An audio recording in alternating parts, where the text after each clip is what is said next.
नमस्कार. मी Prashant अगवेकर Kulkarni Marathi share market नावाचं YouTube channel प्रसारित करतो आहे आजपासून. परवा 2 दिवस मी मागच्या आठवड्यामध्ये टीजर सोडले होते. तर हा जो उपक्रम मी करतो आहे, हा जो उपक्रम आहे हा स्पेशली गृहिणी, नोकरदार, पेन्शनर, आपले विद्यार्थी यांच्यासाठी आहे. मोस्टली गृहिणींच्यासाठी मी हा फोकस केला आहे. कारण बऱ्याचशा आपल्या मराठी गृहिणी असू देत किंवा महाराष्ट्रातल्या गृहिणी असू देत, ह्या दुपारच्या वेळेला थोड्याशा रिलॅक्स असतात. रिलॅक्स असल्यानंतर किंवा किंबहुना ज्या जॉब करतात त्यासुद्धा संध्याकाळी आल्यानंतर त्यांना थोडंसं रिलॅक्स मिळावं किंवा शेअर मार्केटचं ज्ञान मिळावं म्हणून हा एक छोटासा राबवलेला उपक्रम आहे. आता या उपक्रमाचा अंतर्गत आपण काय करणार आहे, उत्पन्न आणि उत्पन्नाचे स्रोत ह्याच्यावर आपण चर्चा करणार आहे. तर ते कशातून येणारं इन्कम आहे, आपल्याला येणारं इन्कम आहे हे स्टॉक मार्केटमधून येणारं इन्कम आहे, म्हणजे उत्पन्न. तर भौतिकशास्त्र काय सांगतं आहे, भौतिकशास्त्र हे सांगतं आहे की एक तर तुमचे उत्पन्नाचे स्रोत वाढवा किंवा तुमच्या गरजा कमी करा.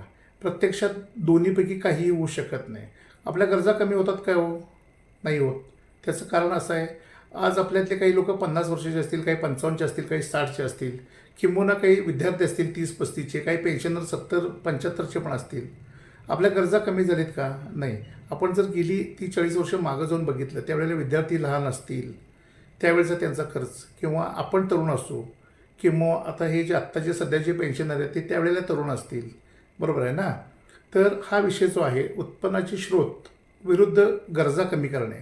गरजा तर काय आपल्या कमी होत नाहीत. सकाळी उठल्यानंतरच्या असणाऱ्या ज्या गरजा आहेत, की उदाहरणार्थ टूथपेस्ट, साबण, या सगळ्या आपल्या सकाळी उठल्यापासून गरजा आहेत की ज्या नैसर्गिक आहेत आणि आपल्याला त्या भागवायला जातात. त्याच्या विरुद्ध आपण विचार करूया की आपले असणारे उत्पन्नाचे मार्ग. आपल्याला उत्पन्नाचे मार्ग किती आहेत, एकच असतो, एक नोकरी किंवा व्यवसाय. हे दोनच भारतामध्ये उपलब्ध आहेत. इतर कुठला आपल्याकडे सोयीस्कर नसतो. माणूस कुठल्या ना कुठल्या प्रकारे सेल्स करत असतो, मार्केटिंग करत असतो, परंतु उत्पन्नाचे स्रोत त्याचे तितकेच राहतात की प्रत्यक्षात ते वाढत नाहीत. वाढतात पण त्या प्रपोर्शनमध्ये महागाई पण वाढते. महागाई कशा पद्धतीने वाढते, तर त्याचा एक निर्देशक आहे, ठरलेला आहे की दरवर्षी उदाहरणार्थ आता आपल्यातले काही आपल्या वयाची जी लोक आहेत ही त्यावेळेला तरुण असतील, एक 20 वर्षाची मागं, 25 वर्षाची मागं हेच पेट्रोल आपण डिझेल घालतो ते 40 रुपयाला होतं, नंतर ते 43 झालं, 50 झालं, 60 झालं, 70 झालं. आजचा रेट त्याचा जो आहे किंवा दर आहे ना, तो 106 रुपये प्रति लिटर आहे. कारण का, तर ही रोजची गरजेची गोष्ट आहे. आज मी एक 50-51 वर्षाचा गृहस्थ आहे.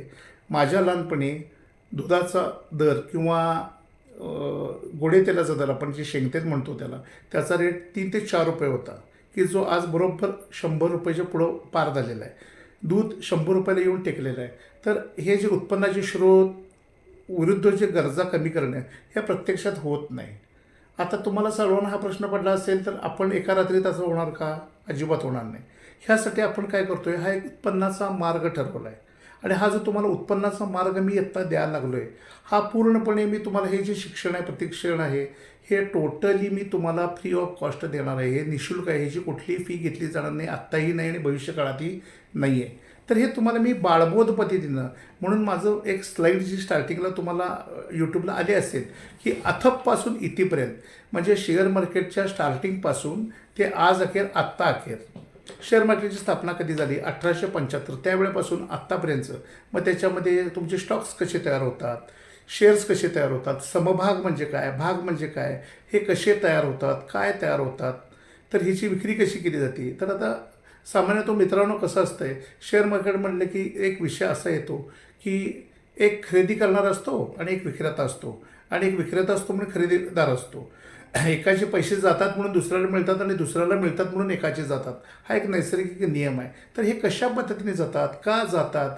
उदाहरणार्थ एखादा स्टॉक तुम्ही 10 रुपयाला विकायला लावला, तर तो पुढचा व्यक्ती 9 रुपये 80 पैशाला कसा लावतो, त्याच्या पुढचा व्यक्ती तो 9 रुपये 75 पैशाला कसा लावतो, हे तुम्हाला हळूहळू कालांतरानं एक स्टेप बाय स्टेप मी तुम्हाला सगळं समजावून सांगणारच आहे.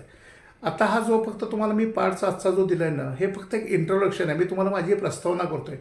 ॲक्च्युली प्रत्यक्षात आपले व्हिडिओ हळूहळू मी 1 बाय 1 आठवड्यातून 2च व्हिडिओ मी 10 ते 12 मिनिटाचे एपिसोड मी पोस्ट करणार आहे. त्याचं कारण काय आहे मित्रांनो, की एपिसोड करायचा 10 ते 12 मिनिटाचा उद्देश आहे की तो कार्यक्रम रटाळवाणा नाही व्हायला पाहिजे, किंबहुना तो तुम्हाला समजला पाहिजे. उगीच ब्ला ब्ला ब्ला म्हणून फास्टमध्ये बोलायचं, असं नाही असं असते हातवारे करत सांगायचं, हे मला कधीही आवडलेलं नाही, मी कधीही करणार नाही. मी जो नैसर्गिक आहे तसंच तुम्हाला नैसर्गिकपणाने शिकवणार. तुमच्यासारखाच मी एक मध्यमवर्गीय आहे, त्यातूनच मी आज वर आलेलो आहे. ह्याचा अर्थ मी काय करोडपती आहे का? नाही आहे. आपल्याला बनायचा प्रयत्न करायचा आहे. मोस्टली शेअर मार्केटमध्ये आपल्या महिलांचा, विद्यार्थ्यांचा, पेन्शन लोकांचं काय ते, होय शेअर मार्केट म्हणजे जुगार आहे, स्टॉक मार्केट म्हणजे काय ते जुगार आहे, इट्स गॅम्बलिंग असं म्हटलं जातं. तर प्रत्यक्षात तसं आहे का? पूर्ण नाही आहे.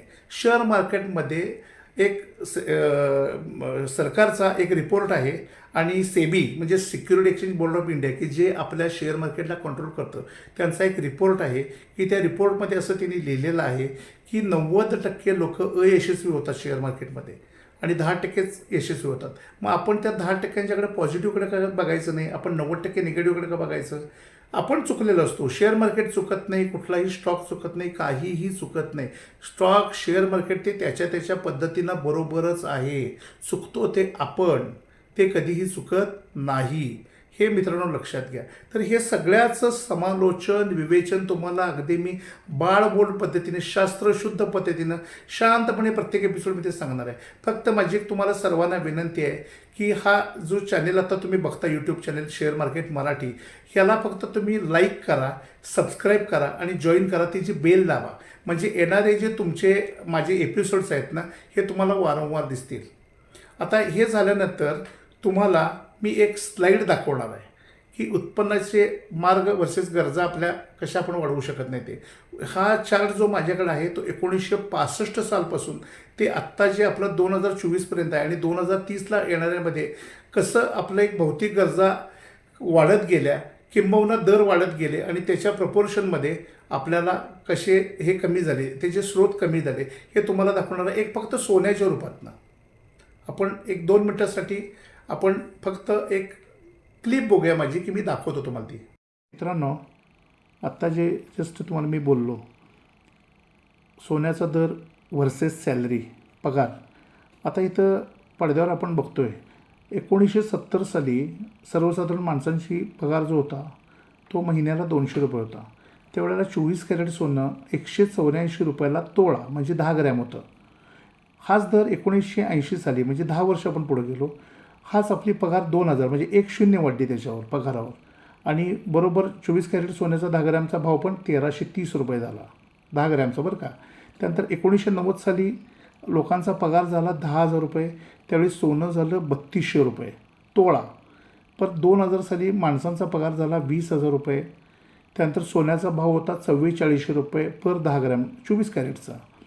हेच सोनं एकदम जंप मारलं 2010 साली, 10 वर्षानं. माणसांचा पगारात किती फरक पडला? फक्त 5,000 रुपयाचा फरक पडला. म्हणजे तो झाला 2010 साली सरासरी 25,000 रुपये. आणि त्याच्या विरुद्ध सोन्याचा दर किती झाला? 18,500 रुपये पर तोळा. म्हणजे आपण फार जवळ आलो. हाच पुढची जंप फार मोठी होती 2010पासून ते 2020पासून मित्रांनो. त्यावेळेला माणसांचा पगार झाला 35,000 रुपये महिन्याला, पण सोन्याचा दर जो झाला तो 28,651 रुपये म्हणजे जवळपास 50,000पर्यंत 2020 साली पोचला.